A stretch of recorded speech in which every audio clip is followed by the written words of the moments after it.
2 years love అంటే అప్పుడు కలిసి లేరు. ఇప్పుడు 4 ఇయర్స్ బట్టి లివ్ ఇన్ రిలేషన్‌షిప్. అవును సార్. అదేనా అంటారు? అదే అదే కరెక్ట్ వర్డే కదా దానికి? అవును సార్. మళ్ళీ తప్పుగా మాట్లాడితే మీకు కోపాలొస్తాయి. అంతా బాగానే ఉంది సార్. తనొచ్చేమో సడన్ గా నేను వేరే అమ్మాయిని పెళ్లి చేసుకోవాలనుకుంటున్నాను అని చెప్పాడు సార్. ఇక్కడ లివ్ ఇన్ రిలేషన్‌షిప్ ఇలా కంటిన్యూ చేద్దాం. మ్యారేజ్ మాత్రం వేరే చోట చేసుకుంటాం. వేరే అమ్మాయిని వేరే చోట. బావుంది. నీకు నువ్వుగానే ఉండు. నేను వేరే పెళ్లి చేసుకుంటాను అంటున్నాను. అంటే నిన్నేమంటారో అక్కడ ఆలోచించుకో.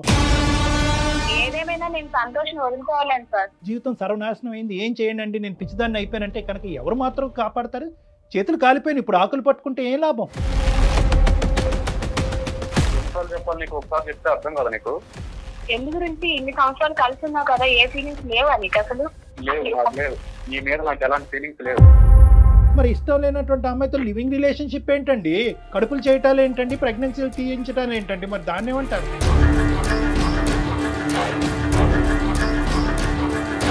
ఆ అమ్మాయే రమ్మనింది ఉంటున్నారు. మరి మీ బుద్ధి ఏమైంది? ఎందుకు కలిసి ఉన్నారు ఒక ఆడపిల్లతో 4 ఏళ్ల నుంచి? సరే అన్నప్పుడు ఒక అమ్మాయి సరే రిలేషన్షిప్ లో ఉందామని అని చెప్పినప్పుడు ఎవరైనా నువ్వు చెప్పరు కదా సార్. మేము లివింగ్ రిలేషన్స్ లో ఉన్న అన్నాళ్ళు మ్యారేజ్ అనే కాన్సెప్ట్ నా నోటి నుంచి ఎప్పుడు రాలేదు. మీరు మొదటి నుంచి ఆ అమ్మాయి పక్కన ఉన్నంతసేపు ఈ అమ్మాయిని కానీ మేనేజ్ చేసుకున్నారు. ఇంకో పక్క నుంచి వేరే ట్రయల్స్లో ఉన్నారు. ఆ అమ్మాయి ఏమొచ్చి ఈ అమ్మాయికి వెన్నుపోటు పొడిచి మీతో రెడీ అయిపోతుంది. ఆ అమ్మాయి జాగ్రత్త అండి. ఆ అమ్మాయి ఎంతమందితో పొడిచిందో మీకు తెలీదు. ఏ విధంగా వాడుకుంటున్నాడు నిన్ను? ఒక టిష్యూ పేపర్ కింద, ఒక వాడేసినటువంటి ఒక వాటర్ బాటిల్ కింద, అవసరం లేనటువంటి ఒక బిస్కెట్ ప్యాకెట్ లా ట్రీట్ చేస్తున్నాడు. సిగ్గులేదా నీకు? రోజు రిలేషన్ లో ఫ్రెండ్షిప్ లో ఎవరైనా సరే ఇలా అలా అంటే నేను అమాయకత్వంగా దొరికిపోయి. నువ్వు అమాయకురాలు అంటే ఎవరు నమ్మరు. నమస్తే కళ్యాణ్ గారు. నమస్తే జయ గారు. కళ్యాణ్ గారు, శిల్ప అనే ఒక అమ్మాయి మనకి మెయిల్ చేసిందండి. రిలేషన్షిప్స్ గురించి. తను ఏదో రిలేషన్లో ఉంటుంది. దాన్ని కంటిన్యూ చేయాలా, ఆగిపోవాలా? అయ్యో, ఒక ప్రశ్నార్థకం.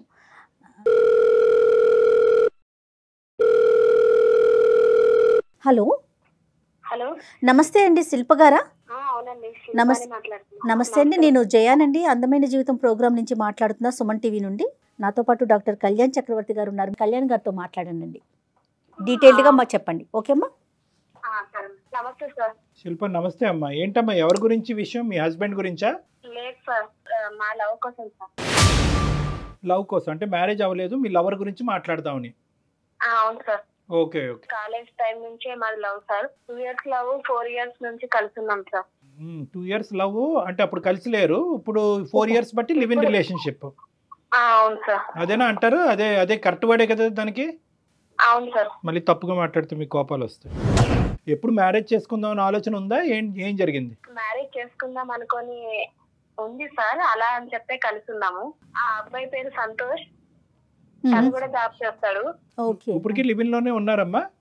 అవును సార్. మీరు లివ్ ఇన్ లో ఉన్నట్టు పెద్దలకు తెలుసా?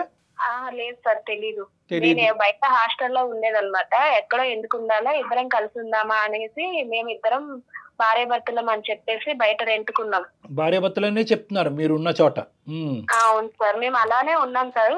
ఏ ప్రాబ్లమ్స్ లేవు మా మధ్యలో, ఏ గొడవలు లేవు. ఇద్దరం ఒకటే అండర్స్టాండ్ మీద ఉన్నాం. ఎంతకాలం ఉందాం అనుకున్నారు అలాగా? పెద్దల అంగీకారం అయితే మ్యారీడ్ చేసుకునేదాకా అన్నట్టుగా ఆగాం. తర్వాత ఏమైంది మరి? అంతా బానే ఉంది కదా, మాకెందుకు చేశారు? అంతా బానే ఉంది సార్. తనొచ్చేమో సడన్ గా నేను వేరే అమ్మాయిని పెళ్లి చేసుకోవాలనుకుంటున్నాను అని చెప్పాడు సార్. వేరే అమ్మాయిని చేసుకుంటానంటే నేను అన్నాను, నా వల్ల నీకేం ప్రాబ్లం అవుతుంది? ఇంత మంచిగా ఉన్నాం, ఇన్ని రోజులుగా కలిసి ఉన్నాం కదా, ఇద్దరి మధ్యలో మంచి అండర్స్టాండింగ్ ఉంది, ఏ ప్రాబ్లం లేదు కదా, అలాంటప్పుడు నువ్వు ఎవరిని ఎందుకు చేసుకోవాలా? పెద్దలతో మాట్లాడి అదేదో నన్నే చేసుకోవచ్చు కదా, మనమే చేసుకుందామా అని అడిగాను సార్. ఆయన ఏమంటున్నాడంటే, లేదు నువ్వు నీ ఇష్టంతోనే నేను సరే అని ఓకే అని నువ్వు అంటే నువ్వు సరేలేని, నేను కూడా అబ్బాయిని కాబట్టి నా ప్లేస్ లో ఎవరన్నా వదులుకుంటారా చాయిస్, నేను అలా వాడుకున్నా అంతేగాని నీకేని నేను వేరే మ్యారేజ్ చేసుకోవాలి నాకు అంతేని అన్నట్టుగా మాట్లాడుతున్నాను. ఇందాక లివ్ ఇన్ అనే పదం కరెక్టా అని నేను 1 సార్లు ఎందుకు అన్నాను అంటే కనుక ఇప్పుడు వాడు అన్నాడు కదా వాడుకోవటం అనేది, అది ఇప్పుడు ఉండే పదం. సరేనమ్మా. సో ఇప్పటి వరకు ఈ 4 ఇయర్స్ బట్టి నిన్న ఆ పదం అమ్మా అంటే మీ రిలేషన్షిప్కి అతను పెట్టే పేరు అదా? అలానే అనుకుంటున్నా సార్. మరి ఇక అబ్బాయి పేరు అలానే పెట్టినట్టున్నాడు. ఇక చండాలం. లాస్ట్ లో ఇప్పుడు కలిసి ఉందామా అన్నప్పటికీ లేదు, నేను వేరే పెళ్లి చేసుకోవాలనుకుంటున్నాను అంటున్నాడు సార్. నాకేమో అతనితోనే ఉండాలి, నాకు అతనే కావాలి అనుకుంటున్నాను, ఆ అబ్బాయి వద్దనుకున్నాడు. కానీ దేనికైనా ఒకటి కదమ్మా శిల్ప, దేనికైనా అసలు స్టార్టింగ్ మీరు ఎటువంటి అంగీకారంతో మొదలు పెట్టారు ఈ ప్రయాణం అనేది? 2 years పాటు రిలేషన్షిప్ అంటే కనుక ఎంతో కొంత బాండింగ్ అనేది ఏర్పడి ఉంటుంది. సడన్ గా రిలేషన్షిప్, లివ్ ఇన్ రిలేషన్షిప్ అనుకున్నారు. సరే, ఇప్పుడు ఉండేటటువంటి ఈ కాలంలో ఇది ఒక కొత్త తరహా అనుకోండి, పాత తరహా అనుకోండి, ఏదన్నా ఎవరికి తప్పుగా అనిపించట్లేదు, మీరు కంటిన్యూ అయ్యారు. కానీ ఒకప్పుడు పెళ్ళి ఎప్పుడు చేసుకోవాలని అప్పుడు అనుకున్నారు, ఏ స్థాయిలో ప్రామిస్ చేసుకున్నావు? ఒకప్పుడు అన్నీ కలిసి రాకపోతే కనుక విడిపోవాలన్న ఆలోచన కూడా అప్పుడు వచ్చిందా? లేదు సార్, ఇప్పటిదాకా మాకు అసలు ఆలోచన రాలేదు. కాకపోతే ఆ అబ్బాయి సడన్ గా ఈ మాట అనే వరకు నాకేం అర్థం కాలేదు. సో మొదటి నుంచి ఎవరికి వాళ్ళు ఎజ్యూమ్ చేసుకున్నారు, అయిపోయింది ఇలాగే ముందుకెళ్ళిపోద్దని. అతను ఏం ఎజ్యూమ్ చేసుకున్నాడో మనకు తెలియదు, కానీ నువ్వు మాత్రం బలంగా ఎజ్యూమ్ చేసుకున్నావు. నేను బలంగా అనుకున్నాను, కుదిరితే అందరినీ ఒప్పించుకుందామని కూడా అనుకున్నాను. మరి ఎప్పుడు ఈ అందరినీ ఒప్పించుకోవటం అనేది ఇదంతా ఈ కొబ్బరికాయ ఎప్పుడు కొడదాం అనుకున్నావు? ఇంకా ఎంతకాలం? 4 సంవత్సరాలు అయింది కదా. అంటే ఈ అబ్బాయి అటు నుంచి యాక్సెప్ట్ చేయట్లేదు సార్. ఇంట్లో చెప్పాలి, నేను ఒప్పిస్తాను, తర్వాత మాట్లాడదామా అన్నాడు. మరి ఇప్పుడు అతను ప్రేమించే అమ్మాయిని యాక్సెప్ట్ చేస్తారంట అటువైపు? వాళ్ళు చేసినా ఇప్పుడు ఈ అబ్బాయి నేను చేసుకోను, నేను వేరే వాళ్ళని చేసుకుంటాను అన్నట్టుగా మాట్లాడుతున్నారు సార్. మరి అంటే ఇన్ని సంవత్సరాల నుంచి నీతోనే ఉన్నాను, నాకు కూడా ఇక నాకు బోర్ కొట్టేసింది, నాకంటూ ఇంకొక అమ్మాయి ఉండాలి, సో ఇలానే ఉన్నా కూడా నేను ఇంకొక అమ్మాయిని పెళ్లి చేసుకోవాలనుకుంటున్నాను అన్నట్టుగా మాట్లాడాడు. సో అతని కాన్సెప్ట్ ఏంటంటే ఇక్కడ లివ్ ఇన్ రిలేషన్షిప్ ఇలా కంటిన్యూ చేద్దాం, మ్యారేజ్ మాత్రం వేరే చోట చేసుకుంటాం, వేరే అమ్మాయిని వేరే చోట. బాగుంది. అలాంటి వ్యక్తితో నువ్వు 4 years పాటు జర్నీ చేసావు. బేసిక్ ఎథిక్స్, మారల్ వాల్యూస్ లేనటువంటి వ్యక్తితో నువ్వు హస్బెండ్ కింద ఊహించేసుకున్నావు. ఈ ప్రేమ కాస్త పెళ్ళి అయిపోద్దని ఊహించేసుకున్నావు. తల్లిదండ్రులకు ఎవరికి చెప్పకుండా చుట్టుపక్కల ఇరుగు పరుగు వాళ్ళందరికీ కూడా మీరిద్దరు వైఫ్ అండ్ హస్బెండ్గా అందరికీ కళ్ళు గప్పి ఒక దొంగ ప్రయాణం అనేటటువంటిది కంటిన్యూ చేస్తూ నీ గొంతులో నువ్వే తవ్వుకుని పడబోతున్నావు అమ్మా. మళ్ళీ ఇంకా పైపించి అతనే కావాలని అడుగుతుంది అమ్మాయి, నేను అతనే చేసుకోవాలని కోరుకుంటున్నాను. ఏం మారల్స్ ఉన్నాయి ఇక్కడ, ఏం ఎథిక్స్ ఉన్నాయి చెప్పండి? అతను డబుల్ మీనింగ్ చూడండి ఇక్కడ. నీ దారి నువ్వు చూసుకో, మన లివ్ ఇన్ రిలేషన్షిప్ వరకే ఇది అనుకున్నామే కానీ ఇది గ్యారంటీగా పెళ్ళి అవుతుంది అనేది నేను అప్పుడు ప్రామిస్ చేయలేదు అనేది ఒక ఎత్తు. అలా కాకుండా ఇప్పుడు ఏమంటున్నాడు, నీకు నువ్వుగానే ఉండు, నేను వేరే పెళ్లి చేసుకుంటాను అంటున్నాను. అంటే నిన్నేమంటారో అక్కడ ఆలోచించుకో. ముందు దాకా అయితే అసలు నాకు డౌట్స్ రాలేదు సార్. అసలు అనుకోలేదు, ఆయన ఊహకు కూడా అట్లా అంటాడు అనుకోలేదు. ఇప్పుడే అది సడన్లీ ఆయన ఆ మాట చెప్పడంతోనే నీ బ్రెయిన్ అంతే పనిచేస్తుందని చెప్పు. ఎందుకంటే ఒక మెతుకు తింటే అన్నం ఉడికిందో లేదో చెప్పచ్చు. 4 సంవత్సరాల పాటు నువ్వు ప్రేమించినటువంటి ఒక వ్యక్తిలో వేరే ఆలోచన ఉందో లేదో తెలియకుండా ఎలా ఉంటుందమ్మా? నువ్వు అంత లోతుగా అసెస్ చేయలేదు అంతే. ఆయన అంతలాగా నమ్మించాడు, అంటే నమ్మించాడో లేదో అప్పటిదాకా ఆయనకు ఆ ఊహ తాత ఉందో లేదో తెలియదు సార్, అంత నమ్మకంగా చెప్తారు. సరే అమ్మా, అందరూ అనే మాట ఇదే, చేతులు కాలేక ఆకులు పట్టుకోవటం, నమ్మించి మోసం చేశాడు అనేది ఓకే, అది అర్థం అవుతుంది. కానీ ఇప్పుడు ఇటువంటి ఆలోచన శైలితో ఉండే వ్యక్తికి మేము ఏ విధంగా నీకు న్యాయం చేయగలం అని మాకు చేసావు సార్? నాకు అతనితోనే ఉండాలి, అతనికే పెళ్లి చేసుకోవాలని నేను అనుకుంటున్నాను. నా ఒక్క న్యాయం చేయాలి సార్. 4 సంవత్సరాలు 6 సంవత్సరాలు కలిసి ఉన్నట్టుగా ఉన్నాం సార్ మేము. ఆయనతోనే నాకు అందరికీ తెలుసు కాబట్టి నేను ఆయనతోనే ఉండాలనుకుంటున్నాను. అది కరెక్టేనమ్మా, కానీ నీతో అయితే పెళ్లికి ఒప్పుకోరు, వేరే అమ్మాయితో అయితే పెళ్లికి ఒప్పుకుంటారు అని చెప్పి మొత్తం అంశం అంతా పేరెంట్స్ మీద తోసేస్తే అప్పుడు మన పరిస్థితి ఏంటి? అన్నీ తెలిసే ఈ అమ్మాయి దిగిందండి, ముందే వార్నింగ్ ఇచ్చాను ఈ అమ్మాయికి, అవుతే అవ్వచ్చు లేకపోతే ఎవరి దారి వాళ్ళు అప్పుడు చూసుకోవాలి అనే మాట నేను ముందే చెప్పాను అనే మాట సహజంగా అంటారు. అప్పుడేమంటాం? మీరే ఏదో ఒకటి చెప్పి చెప్పాలి. అది మీరు భార్యాభర్తలుగా మీరిద్దరు ఉన్నందుకు ఏమో నాకు అసలు ఆ డౌట్ లే, అసలు అనుమానం వచ్చేలాగా అసలు ప్రవర్తించలేదు కదా మేడం నా దగ్గర. ఇది అటర్ ఫూలిష్. అంటే మేము ఇన్ని సంవత్సరాలు కలిసి ఉండే వరకు అనుకోకుండా నాకు ప్రెగ్నెన్సీ కూడా వచ్చింది. ఎందుకు ఏంటి అనుకొని మేము అది కూడా తీసేసుకున్నాము. ఒక్కసారమ్మ ఈ లివింగ్ రిలేషన్షిప్స్లు, ఈ గుడ్డిగా ప్రేమించేటాలు, క్షణికావేశంలో నిర్ణయాలు తీసేసుకుని జీవితాన్ని ఇలాగే ఉండిపోద్దని కలగనుకుంటూ అందులోనే కొట్టుకుపోటాలు, ఈ యువతరానికి ప్రత్యేకంగా నేను చెప్పేటటువంటి మెసేజ్ ఏంటంటే ఒక్కసారి ఆలోచించండి, మీ వయసుకు తగ్గట్టు ఆలోచించండి. మీ జీవితానికి సంబంధించినటువంటి కొన్ని నిర్ణయాలు తీసుకోవటానికి కొంతమంది పెద్ద మనుషులు ఉన్నారు. ఆ పెద్ద మనుషులకు అది వదిలేసేయండి. మీకు మీరుగా ఇక్కడ బాగుంది అనుకుని అందులో కొట్టుకుపోయి 4 సంవత్సరాల తర్వాత ఇక్కడ కూర్చుని జీవితం సర్వనాశనం అయింది, ఏం చేయండి, నేను పిచ్చిదాన్ని అయిపోయానంటే కనుక ఎవరు మాత్రం కాపాడతారు? చేతులు కాలిపోయిన ఇప్పుడు ఆకులు పట్టుకుంటే ఏం లాభం? ఏదేమైనా నేను సంతోషం వదులుకోవాలని సార్. కాదమ్మా, అసలు మీ తొందరపాటు, నీ అనాలోచితం, నీ పిచ్చితనం, ఇంకా ఎన్ని పదాలు వాడాలో అన్ని పదాలు నీ మీద వాడతాను, ఏమనుకోవద్దు. అసలు నీకంటూ ఒక కుటుంబం, ఒక తల్లిదండ్రులు, ఒక లెక్క, ఒక పత్రం, ఒక భవిష్యత్తు, ఒక ఆడపిల్లవి సమాజంలో జాగ్రత్తగా ఉండాలనే మినిమం కామన్ సెన్స్ ఉందమ్మా. ఇది నీకు కాదు అవమానం. అనవసరంగా మీ తల్లిదండ్రులు పెంచినటువంటి తల్లిదండ్రులు ఏ నుయ్యో గొయ్యో చూసుకుని చనిపోయేటటువంటి పరిస్థితి ఇది 4 గోళ్ల మధ్యన ఇప్పుడు మాకు ఫోన్ చేసావు కాబట్టి ఈ విధంగా మనం మాట్లాడుకుంటున్నాం. కానీ ఒక్కసారి కళ్ళు ముంచుకుని మీ అమ్మ నాన్నకి ఈ విషయం తెలిస్తే ఏమవుతుందో ఒక్కసారి ఊహించుకో. ఎప్పుడన్నా అనుకున్నావా? మీ ఇష్టమేనమ్మా, కలిసి ప్రయాణాలు చేయటం మీ ఇష్టమే, లివ్ ఇన్ రిలేషన్షిప్ మీ ఇష్టమే, ప్రెగ్నెన్సీలు అయిపోవటాలు, తీయించేటాలు, లోకం అంతటికి మేమిద్దరం భార్యాభర్తలైన అబద్ధపు మాట చెప్పుకుని ముందుకు వెళ్ళిపోవటం అంటే ఎక్కడో కూడా రిస్క్ అసెస్మెంట్ అనేది లేదు. వీడు ఉంటాడా ఓడతాడా అనేది ఎక్కడో కూడా 0.1% కూడా నువ్వు ఆలోచించలేదు. ఇప్పుడు ఏంటంటే ఏదో విధంగా కలిపేసేయండి. ఆ అబద్ధాన్ని నిజం చేసుకోవాలి అంతే.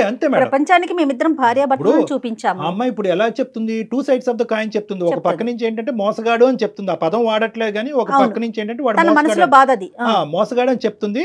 కానీ ఇంకో విధంగా మనకి ఏమని చెప్తుంది, ఏమంటే అందమైన జీవితం అనే ప్లాట్ఫామ్ ద్వారా ఆ మోసగాడితో నాకు ఇచ్చి పెళ్లి చేసేయండి అంటుంది. ఆ అమ్మాయి ఎంత పిచ్చిగా ఆలోచించాలో ఈ రోజు మనం కూడా అంతే పిచ్చిగా ఆలోచించి ఒక మోసగాడితో ఒక అమాయకమైనటువంటి అమ్మాయికి కట్టబెట్టి మనం ఇప్పుడు వాళ్ళిద్దరిని ఉద్ధరించాలి. అట్లానే ఉంది చూడండి. ఏమ్మా శిల్ప, ఎంత ఫూలిష్ గా ఉన్నారమ్మా, ఎంత ఫూలిష్ గా ఆలోచిస్తున్నారమ్మా ఆడపిల్లలు ఇంకా కూడా.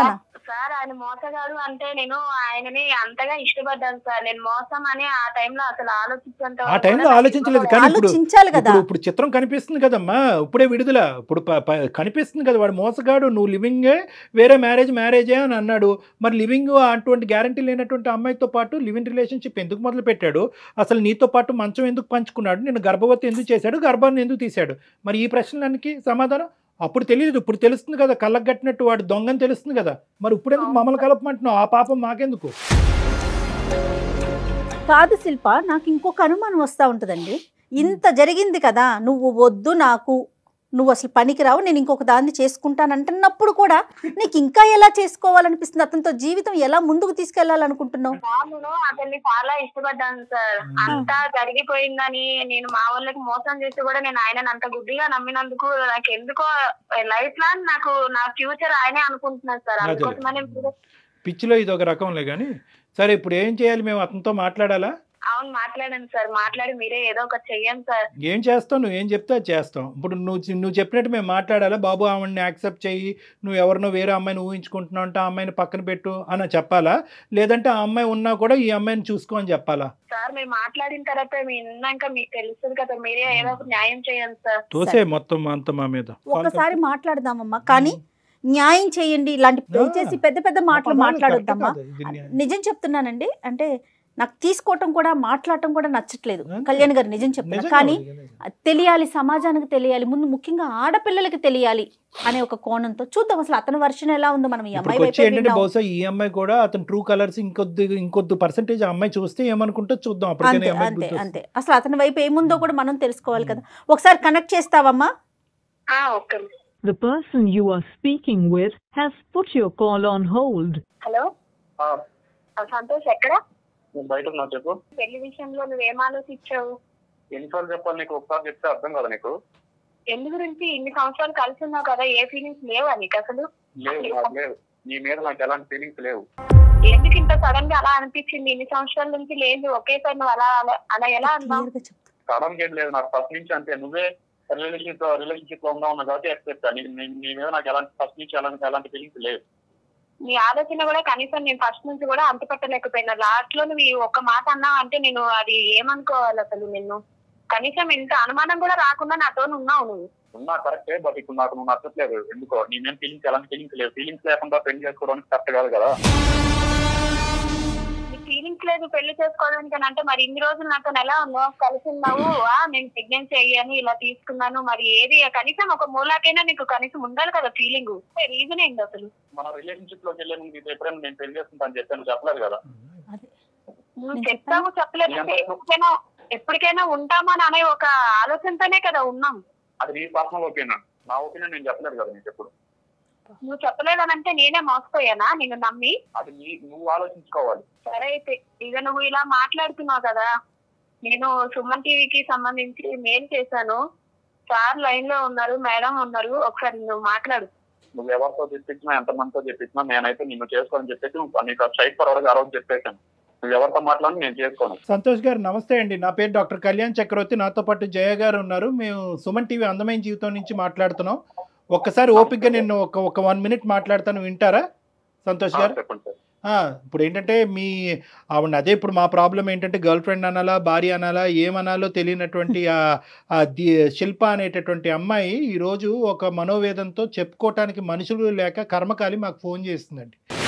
నిజంగా కర్మకాలి అనే మాట అనాలి. ఎందుకంటే కుటుంబం ఉంది కానీ ఎవరూ లేని అనాథ పిచ్చి అమ్మాయి. జీవితానికి సంబంధించినటువంటి ఒక భయంకరమైనటువంటి ఒక ముఖ్యమైనటువంటి నిర్ణయం క్షణాల మీద తీసేసుకుని వెనక ముందు చూసుకోకుండా బ్లైండ్ బిలీఫ్తో సంతూ సంతూ సంతూ అనే పాట పాడుకుంటూ ఇప్పుడు 4 సంవత్సరాలు 6 సంవత్సరాల తర్వాత లివింగ్ రిలేషన్షిప్ తర్వాత ఈరోజు కట్ చేసి ఇక్కడ ఏమొచ్చి నడిబజార్లో నిలబడి నా జీవితాన్ని కాపాడండి ఓహో అనుకుంటూ మాకు ఫోన్ చేసింది ఆ అమ్మాయి. ఇప్పుడు దీనికి మీరు ఏమంటారు సంతు గారు? అంటే మీరు ఇప్పుడు వరకు జరిగిన మీ ప్రయాణం ఏంటి? ఇప్పుడు వరకు మీ ఇద్దరి మధ్య జరిగిన సంభాషణ విన్నాము. ఇష్టం లేదు, నాకు కష్టము, ఇష్టం లేనటువంటి అమ్మాయితో పెళ్లి ఏంటి అని అన్నారు. మరి ఇష్టం లేనటువంటి అమ్మాయితో లివింగ్ రిలేషన్షిప్ ఏంటండి? కడుపులు చేయటాలు ఏంటండి? ప్రెగ్నెన్సీలు తీయించటాలు ఏంటండి? మరి దాన్ని ఏమంటారు?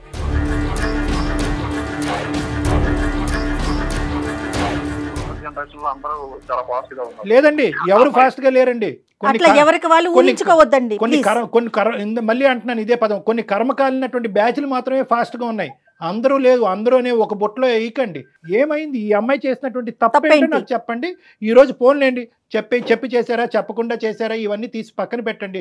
4 నుంచి 6 సంవత్సరాలు అయితే ఇద్దరు కలిసి ప్రయాణం చేశారు. ఆ ప్రయాణానికి మీనింగ్ ఏంటి? తప్పు అంటే సార్ ప్రతిసారి అంతకుముందు బాగానే ఉండదు, కానీ ఇప్పుడు ఏంటంటే నా మీద డౌట్ క్రియేట్ అయింది సార్. అది కాక తన మీద నాకు ఎలాంటి ఫీలింగ్స్ లేవు. ఎందుకు వేరే చోట ఉంటాం, ఒకే రూమ్ లో ఉంటాం, లివింగ్ లో ఉంటాం అని చెప్పి సరే అండి. సరే అన్నప్పుడు ఒక అమ్మాయి సరే రిలేషన్షిప్ లో ఉందామని చెప్పినప్పుడు ఎవరైనా నో చెప్పరు కదా సార్. అదే అడ్వాంటేజ్ తీసుకుంటారంటారు దాన్ని ఏంటంటే కనుక దాన్ని అడ్వాంటేజ్ తీసుకోవటం. ఆ అమ్మాయి ముందుకు వచ్చింది కాబట్టి ఇంక బొట్లో వేసేద్దాం, తర్వాత సంగతి తర్వాత చూద్దాం అని చెప్పి మీకు ఒక తప్పుడు నిర్ణయం వచ్చింది, తప్పుడు ఆలోచన వచ్చింది. మీ ప్రయాణం ఆ విధంగా ఆ సంతోషానికి ఆ సుఖానికి, ఆ సుఖం ఏం సుఖం అనేది నేను చెప్పను కానీ ఆ సుఖానికి వినియోగించుకున్నారు. ఇప్పుడు ఒక కొత్త టేస్ట్ వచ్చింది మీ జీవితంలో. ఇంకో అమ్మాయి ఎవరో తగిలిందని ఆ అమ్మాయి చెప్తుంది. ఉన్నారండి ఎవరైనా? మ్యూచువల్ ఫ్రెండ్ ఒక అమ్మాయి ఉంది, అక్కడే వేసారు మొత్తానికి. ఏంటంటే ఆ అమ్మాయికి ఈ అమ్మాయిని మీ ఇద్దరు లివింగ్ లో ఉన్నారని తెలుసు కదా అమ్మాయికి. ఆ అమ్మాయి బుర్ర ఎక్కడ తగలడింది? తెలుసు, కాకపోతే అమ్మాయి నేను పర్సనల్ గా ఫీల్ అయింది ఏంటంటే వెల్ సెటిల్డ్ ఉన్న అమ్మాయిని చేసుకుందాం అనుకున్నాను. నేను ఇంకా జాబ్ ట్రయల్స్ లోనే ఉంది, కానీ జాబ్ ఏం చేయట్లేదు. ఆ అమ్మాయికి మా గురించి అన్ని తెలుసు. ఫస్ట్ నుంచి మేము లవ్ చేసుకున్న విషయం, లివింగ్ లో ఉన్న విషయం అన్ని తెలుసు. దానికి అన్ని తెలుసు కూడా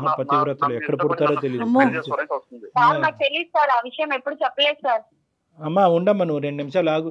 ఆ మహాపతివ్రత ఎక్కడుంది? ఆ అమ్మాయికి ఒకసారి 2 చేతులు పెట్టి జోడించి దండం పెట్టాలి. ఏంటి మీ ఇద్దరు లివింగ్ రిలేషన్షిప్లో ఉన్నారని తెలుసు, మీ ఇద్దరు ప్రేమించుకుంటున్నారని తెలుసు, ఈరోజు ఈ అమ్మాయి మెడ నరుకబోతున్నారని తెలుసు, అయినా కానీ మిమ్మల్ని చేసుకుంటుందా? రెడీగా ఉంది. నిజమేనా మీరు చెప్తున్నారు, లేదంటే ఇది ఒక కట్టు కదా? లేదు సార్, తనకు ఆల్రెడీ చెప్పాను. తన మీద నాకు ఎలాంటి ఫీలింగ్స్ లేవు. కాకపోతే తనకు ఇష్టపడింది కాబట్టి, తన కోసం నేను రిలేషన్షిప్ లో ఉన్నాను కాబట్టి తన మీద నాకు ఎలాంటి ఫీలింగ్స్ లేవు అని చెప్పి తనకు చెప్పాను. తను ఓకే సరే ఇదంతా ఈ రోజుల్లో కామనే కదా, నువ్వంటే పెళ్లి చేసుకుంటాం, తను అవాయిడ్ కాదు, నీ ఇష్టం, తను ఏం చేసుకుంటావు నువ్వే అని చెప్పేసి నాకు సజెషన్ ఇచ్చింది. 4 ఏళ్ళు మరి ఎందుకు కలిసి ఉన్నారు? మీ బుద్ధి ఏమైంది? ఆ ఫీలింగ్ ఏంటో మాకు చెప్పండి. అసలు బుద్ధి ఎక్కడికి వెళ్ళింది? ఆ అమ్మాయే రమ్మనింది ఉంటున్నారు, మరి మీ బుద్ధి ఏమైంది? ఎందుకు కలిసి ఉన్నారు ఒక ఆడపిల్లతో 4 ఏళ్ల నుంచి? ఇంకొక అవకాశం, మంచి బలమైనటువంటి అవకాశం వచ్చి జీవితానికి సంబంధించినటువంటి ఒక సెక్యూరిటీ గ్యారంటీ, ముఖ్యంగా ఉద్యోగం చేసేటటువంటి ఒక ఆడదుండి టైంకి ఇంత శాలరీ తీసుకొచ్చేటటువంటి ఒక ఆడది దొరికేంత వరకు ఈ అమ్మాయి స్టాప్ గ్యాప్ మెజర్ అనమాట. అంటే ఏంటంటే ఆ గ్యాప్ నింపటం గురించి, మీ కోరికలు తీర్చడం గురించి ఒక వస్తువు అంతే ఈ అమ్మాయి. జస్ట్ షోస్ యువర్ ఎథిక్స్ అండి. ఇది మీ ఎథిక్స్, మీ మోరల్ వాల్యూస్, మీ తల్లిదండ్రులు పెంచినటువంటి విధానం, మీ చదువు మీకు నేర్పించినటువంటి బుద్ధుల గురించి చెప్తుంది. ఇది అంతే, అంతకంటే ఏమీ లేదు. మానవత్వం తలదించుకోవాల్సినటువంటి ఒక పరిస్థితి. ఈ పిచ్చితనంలో, ఈ మోసపూరితమైనటువంటి వాతావరణంలో శిల్ప ఇప్పటికీ కూడా అతను నాకు భర్త చేసేయండి వేడుకుంటుంది. ఎందుకు వేడుకుంటుందో నాకు అర్థం కావట్లేదు. క్లియర్ కట్గా మీరేమన్నారు, ఇప్పుడు వరకు మోసం కావాలంటే ఇంకా మోసం చేస్తూనే ఉంటాను, నువ్వు అదే ఇంట్లో ఉండు, మనం నిన్ను మోసం చేస్తూ లివింగ్ రిలేషన్షిప్లో ఉంటాను, మ్యారేజ్ అనేది వేరే చాట్ చేస్తూ ఉంటానని అన్నా కూడా అయినా కానీ అమ్మాయి మిమ్మల్ని కావాలని అనుకుంటుంది. ఏంటి పిచ్చితనం, ఏంటి వెరితనం, నాకు అర్థం కావట్లేదు. ఎప్పుడు చెప్పారు? మీరిద్దరు లివింగ్ రిలేషన్షిప్ లో ఉన్నప్పుడు మన ఇద్దరం వర్కౌట్ అవుతే ఏంటి, వర్కౌట్ అవ్వకపోతే ఏంటి, మ్యారేజ్ అనేది ఎప్పుడు జరుగుతుంది, ఒకప్పుడు జరగకపోతే పరిస్థితి ఏంటి అనేది మాట్లాడుకున్నారా? సార్ మేము లివింగ్ రిలేషన్స్ లో ఉన్న అన్నాళ్ళు మ్యారేజ్ అనే కాన్సెప్ట్ నా నోటి నుంచి ఎప్పుడు రాలేదు. ఇష్టమైన రోజులు ఉండి ఆ తర్వాత ఎవరికి వాళ్ళు క్విట్ అవుదాం అని అనుకున్నారా పోనీ? అది కూడా అనుకోలేదు. మ్యారేజ్ ప్రస్తావన రాలేదు, బట్ ఇలా ఉందామని చెప్పేసి ఇది కూడా రాలేదు. Right. కానీ తనకేంటంటే తనకు ఆప్షన్ ఇచ్చాను, నువ్వు నీ మీద నాకు ఎలాంటి ఫీలింగ్స్ లేవు, నేను వేరే వాళ్ళని చూసుకుంటాను. ఏమండి ఇక్కడ ఏంటంటే మీకున్న పెద్ద అడ్వాంటేజ్, ఆ అమ్మాయికి ఉన్న పెద్ద పిచ్చితనం డిసడ్వాంటేజ్ ఏంటో తెలుసా? ఎక్కడ కూడా ఈ ప్రయాణం ఎటుపోతుందని చెప్పి ఆ అమ్మాయి ప్రశ్నించలేదు, ఆ సమాధానం మీరు చెప్పలేదు కూడా. ఆ అమ్మాయి అడిగింది అనుకో, ఏమయ్యా 1 year అయింది, ఏమయ్యా 2 years అయింది, ఏమయ్యా స్టార్ట్ అవ్వబోతుంది, ఫ్యూచర్లో ఇది బెడిసి కొడితే కనుక నా పరిస్థితి ఏంటో ఒక ఆడదానికి అటు అమ్మ నాన్నకు కూడా చెప్పలేదు నా పరిస్థితి ఏంటని ఒక్క ప్రశ్న అడుగుంటే కనుక బహుశా ఆ అమ్మాయికి సరైన సమాధానం అప్పుడే దొరుకుండేది, ఎవరి దారి వాళ్ళు చూసుకుని ఉండేవాళ్ళు. ఆ అమ్మాయి ఎందుకు అడగలేదు అనేది కూడా నాకు అర్థం అవుతుంది. ఎందుకు అడగలేదు అంటే కనుక ఏ స్థాయిలో మిమ్మల్ని గుడ్డిగా అమ్మాయి ప్రేమించేసిందంటే కనుక ఏ మూల నుంచి అన్నా నో అనేది వస్తే కనుక ఈ రిలేషన్షిప్ ఏమైపోద్ది అనే భయంతో ఆ అమ్మాయి కళ్ళు మూసుకుని మీరిద్దరూ చెట్టపట్టలు వేసుకుని ప్రయాణం చేసేసారు. అదే ఇక్కడ జరిగింది. ఆ అమ్మాయి అడగలేదు కాబట్టి మీరు చెప్పలేదు. సో మీ యొక్క ప్రయాణానికి ఎటువంటి డెఫినేషను లేదు. గట్టిగా తుమ్మితే ఊడిపోయే ముక్కు అనమాట ఇది. అంతే కదండి? సార్ అలానే కాదు సార్, తను రిలేషన్ లో ఉందని రాదు, తనకి ఏ ప్రాబ్లం రాకుండానే చూసుకున్నాం. తన్నే అడిగింది, తనకే తెలుసు. కానీ ఇప్పుడు సడన్ గా ఎందుకంటే తన మీద నాకు ఎందుకో అంటే సడన్ గా కాదులేండి, మీరు జోకులు వేయకండి. సడన్ గా ఏంటండి, దేనికండి సడన్ గా?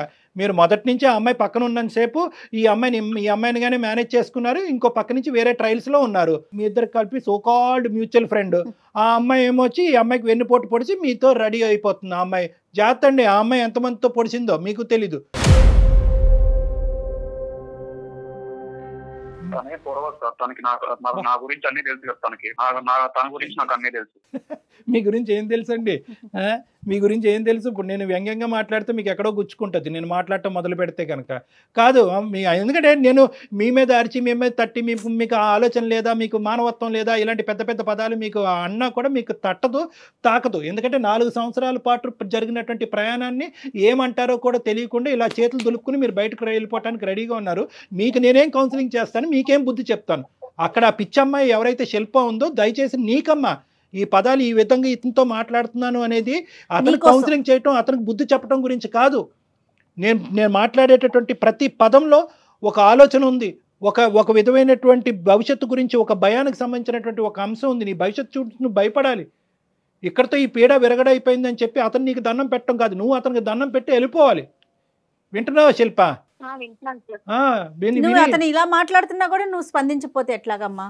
ఎంత ఘోరంగా మాట్లాడుతున్నాడు అతను, ఏ విధంగా వాడుకుంటున్నాడు నిన్ను. ఒక టిష్యూ పేపర్ కింద, ఒక వాడేసినటువంటి ఒక వాటర్ బాటిల్ కింద, అవసరం లేనటువంటి ఒక బిస్కెట్ ప్యాకెట్ లా ట్రీట్ చేస్తున్నాడు. సిగ్గులేదా నీకు? నేను తన మీద కూడా ఏం చెప్పకుండా ఇప్పటికి ఇలా ఉన్నాను అంటే తన మీద ఇష్టంతో ఉన్నందుకైనా దాని ఇష్టం అనరమ్మా, ఇష్టానికి కూడా ఒక లిమిట్ ఉంటుంది. అమ్మా ఇక్కడ ఆ పదాలు వాడద్దు. ఇష్టం, ప్రేమలు, బంధాలు, పెళ్ళిళ్ళు అలాంటి వాటికి, అటువంటి పదాలకి ఈ 4 సంవత్సరాల పాటు మీలో జరిగినటువంటి ప్రయాణానికి ఎటువంటి మీనింగ్ లేదు. సంతోష్ ఏం ఆలోచిస్తున్నావు సంతోష్? ఇంతమంది ఇంతలా చెప్తున్నారంటే అది నీకు సంబంధించి నాకు సంబంధించి నీకేం తెలియడం లేదా సంతోష్? లివింగ్ రిలేషన్షిప్ మైండ్ ఇదేంటి, కొంతకాలం బ్రేక్ చేస్తాం, నచ్చితే చేసుకుంటాం, లేదంటే లేదు. ఫుల్ క్లారిటీ ఉంది. నాతో నీకు బోర్ కొట్టింది, నీకు నచ్చింది, నచ్చలేదని మాట్లాడితే రేపటి రోజు నీకు వచ్చే కట్టుకున్న భార్య ఇలానే ఉంటదంటే ఇంకో అమ్మాయి దగ్గరికి అలానే వెళ్ళిపోతావా? వేరే విషయంలో అవన్నీ కాదు శిల్ప, అవన్నీ కాదు. అతను ఒక ప్రశ్న అడిగాడు, లివింగ్ రిలేషన్షిప్ అంటే కనుక అన్ని సానుకూలంగా ఉంటే కనుక పెళ్లి చేసుకుంటాం, లేదంటే ఎవరి దారి వాళ్ళే చూసుకుంటాం. ఇది ఎప్పుడు అనుకోవాలి? మీరు ప్రేమ అనే పదం మొదలు పెట్టినప్పుడు, లివింగ్ రిలేషన్షిప్ అనేది మొదలు పెట్టినప్పుడు అప్పుడు రావాల్సినటువంటి ఆలోచన. ఈ మాట అనుకున్నారా?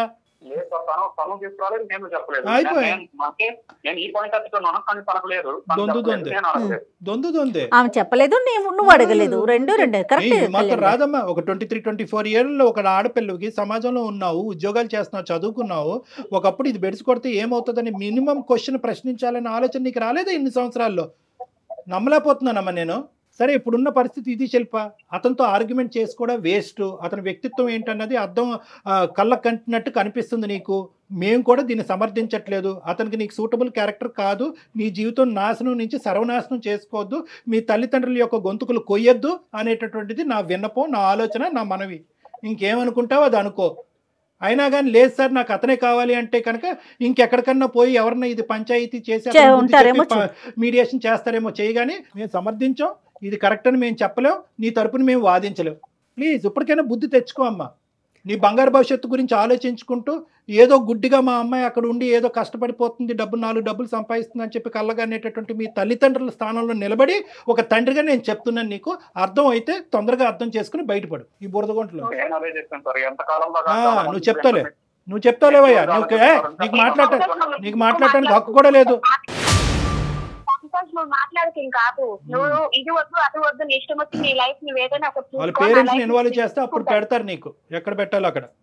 అదే చెప్తాను, అయినా నన్నే పట్టుకొని వెళ్ళాల్సింది.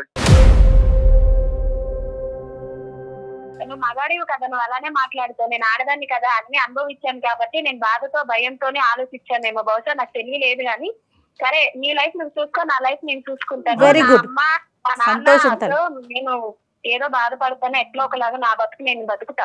నేను మగవాడిని నమ్మినా కదా, రేపటి రోజు ఇంకా మగవాళ్ళు అనేదానికి కూడా నేను తొందరగా నమ్మను. వద్దులేమో అందరినీ ఎందుకమ్మా జనరలైజ్ చేసి మమ్మల్ని అందరినీ ఆ బొట్లో వేసేస్తావు, అదంతా కాదులే. కానీ మరీ ఎంత నీకు నేను ఆలోచన పెంపొందించుకుంటాను, నా జడ్జిమెంటల్ కెపాసిటీ పెంపొందించుకుంటాను. రేపు ఎవరైనా వస్తే కనుక ఎవడు కరెక్టా కాదా అనేటటువంటిది ముందుగానే తూకం వేసి ఆలోచనతో ప్రశ్నించి అప్పుడు నిర్ణయం తీసుకుంటానని చెప్పి నీ బుద్ధికి గడ్డి పెట్టుకో.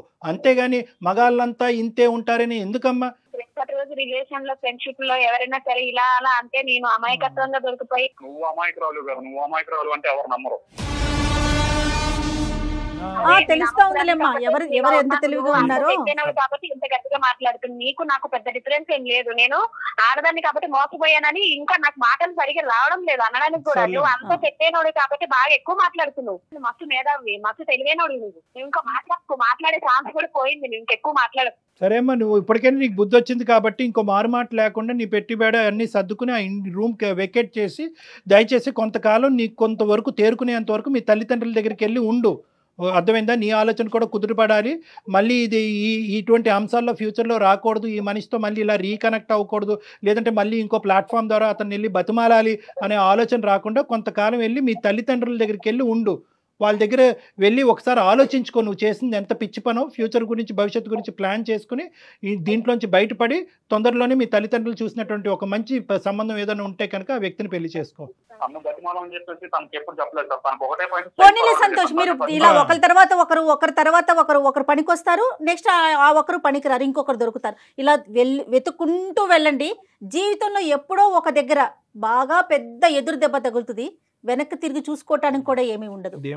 అంతే. సంతోషం, అందుకే సంతోషం మేనేజ్ చేసుకోండి అమ్మా. మీరిద్దరు దొందే. నీకు దొరికిన అమ్మాయి ఏమీ తెలియకుండా బొట్టలో పడినటువంటి అమ్మాయి కాదు. నీ క్యారెక్టర్, నీ ఆలోచన, ఆ అమ్మాయి కూడా, నువ్వు కూడా అదే వ్యక్తిత్వం. మీ ఇద్దరికి కుదురుతుందేమో, మీ ఇద్దరు పోండి. ఇలాంటి వాళ్ళనే లివింగ్ రిలేషన్షిప్లో ఉండాలి, అంతేగాని ఇలాంటి వ్యతిరేక స్వభావాలు ఉండేటటువంటి వాళ్ళు కాదు. ఓకేనా? నీకు ఒక దండం అమ్మ, నీ భవిష్యత్తు జాగ్రత్త. ఇంతకు మించి మేమైతే ఏమి చెప్పలేమమ్మా మీకైతే. నీకు ఫేవరబుల్ గా చేయలేదు, మేము చేయాలి అనుకుంటే కనుక ఇంకో లెవెల్లో చేయగలము. కానీ ఎటొచ్చి ఏంటంటే ఆ అమ్మాయిని ఇందులోంచి, ఈ ఊబిలోంచి బయటకేసి, ఆ అమాయకురాలని ఇందులోంచి బయటకేసి ఆ అమ్మాయిని, ఆ తల్లిదండ్రులని కాపాడుతున్నాం. నీ సంగతి చూడాలి అంటే కనుక చీటింగ్ కేసు కింద వేరే విధంగా మేము చేయడానికి మేము కూడా రెడీగానే ఉన్నావు. ఎందుకంటే ఆ అమ్మాయి ఇప్పుడు వెళ్ళి 420 కేసు పెట్టిందంటే కనుక నువ్వు కటకటాలు వెనకతలు ఉంటావు. అప్పుడు చెప్తే కానీ ఫుల్ ఫ్లెడ్జ్డ్గా హోల్ హార్టెడ్గా థ్యాంక్ యూ సార్ అని. ఎలాంటి కేసులు పెట్టుకున్నా నాకేం కాదు, నేను బయటికి రాగలను, ఇన్ఫ్లుయెన్స్ నాకు ఉంది. ఓకే ఓకే, సరే సరే సరే సరే, మేము చేసేది మేము చేస్తాం. తన అమ్మాయికి రావాలనుకుంటే మాత్రం మీరే తెలివి తక్కువ వాళ్ళు అవుతారు. ఓకే ఓకే, సరే సరే, మేము మా తెలివితేటలు ఎంత ఉన్నాయో మాకు తెలుసులే. కానీ ఆ అమ్మాయితో మాట్లాడి ఏ స్టెప్స్ తీసుకోవాలో ఆ స్టెప్స్ మేము తీసుకుంటాం. ఇంకా సెలవు. అమ్మా శిల్ప, ఇప్పటికైనా అర్థమైందా? ఒక పవిత్రమైనటువంటి ఒక స్త్రీ స్థానంలో ఉండి వెనక ముందు చూసుకోకుండా, భవిష్యత్తు గురించి ఆలోచించకుండా ఒక బురదగుంటలో దిగిపోయి మొత్తం తల వరకు బురదంతా కూడా అంటుకున్న తర్వాత ఇప్పుడు మమ్మల్ని వచ్చి కడగండి సార్, నా బురద లేకుండా చూడండి అంటే ఏం చేస్తామో? ఇప్పుడు మా గోటు వాళ్ళు ఇన్వాల్వ్ అయ్యాం కాబట్టి ఈరోజు ఈ ఇష్యూని ఇలా రిజాల్వ్ చేశాము. లేదంటే నీ పరిస్థితి ఏంటమ్మా? జరిగింది మళ్ళీ ఏమంటున్నావు? నేను ఆడదాన్ని కాబట్టి మోసం చేసావు, మొగాడు కాబట్టి నీ దారి నువ్వు చూసుకుంటున్నావు అంటే కనుక అలాంటి వాళ్ళు ఉండేదే నీలాంటి ఆడవాళ్ళని మోసం చేయటం గురించి. నువ్వు ఒక్క ప్రశ్న అతను సీదా ఎప్పుడూ అడగలేదు. నువ్వు ఏం చేయబోతున్నావు, నా జీవితంలో నా ఫ్యూచర్ ఏంటన్నది అడగలేదు. అడిగే దమ్ము ధైర్యం లేదా? లేదంటే అడిగితే ప్రేమ తెగిపోద్దనే ఉద్దేశంతో నాకు తెలియదు కానీ అడగలేదు. గుడ్డిగా అలా జర్నీ చేసావు, మంచోడే అని చెప్పి కళ్ళు మూసుకున్నావు. ఆఖరికి అతని నిజ స్వరూపం ఈరోజు బయటపడింది. ఇప్పుడు ఏమంటున్నాడు, ఏ కేసులు పెట్టుకుంటే ఆ కేసులు పెట్టుకోండి, నా దారి నేను చూసుకుంటాను, ఆ అమ్మాయిని నమ్మద్దు అంటున్నాడు. ఏముందో నీ లోపల అంత మోసపూరితమైనటువంటి ఆలోచన, నాకు అర్థం కానటువంటిది ఏంటో అనేది నాకు తెలియట్లేదు, కానీ నా తెలివితేటలు ఎంత అనేది నాకు చెప్తున్నాడు. కాబట్టి ఈ వ్యక్తిని ఊరికనే మనం వదలకూడదు. నీ నెంబర్ మేము తీసుకుంటాము, ఈ వ్యక్తి మీద 420 కేసు అనేటటువంటిది పెడదాము. ఇప్పుడైనటువంటి ఈ వాయిస్ రికార్డింగ్ అంతా కూడా నీకు సాక్ష్యాధారం కింద వాడుతుంది. ఎందుకంటే ఇటువంటి వ్యక్తి ఇంకా నిన్ను కాకుండా ఎంతమందిని రానున్న రోజుల్లో మోసం చేస్తాడో, వెనకతలు ఆల్రెడీ రెడీగా ఇంకో పిచ్చిది ఉంది, ఆ అమ్మాయిని మోసం చేయొచ్చు, ఇంకో 10 మంది అమ్మాయిలను మోసం చేయొచ్చు. కాబట్టి ఇటువంటి వ్యక్తి యొక్క ఆట ఇమ్మీడియట్గా మనం కట్టడి చేయాలి. దానికి నీ యొక్క తోడ్పాటు సహాయం ఇంపార్టెంట్ అమ్మా. ఏదో ఇక్కడితో అయిపోయిందని చెప్పి నీ దారి నువ్వు చూసుకోవద్దు. నువ్వు రా, నీతో పాటు మేము హెల్ప్ చేస్తాం, అతని మీద ఒక కేసు కూడా ఫైల్ చేద్దాం. Okay sir. ఓకేనమ్మా? Okay sir. Okay, right. ధైర్యంగా ఉండమ్మా, ధైర్యంగా ఉండు.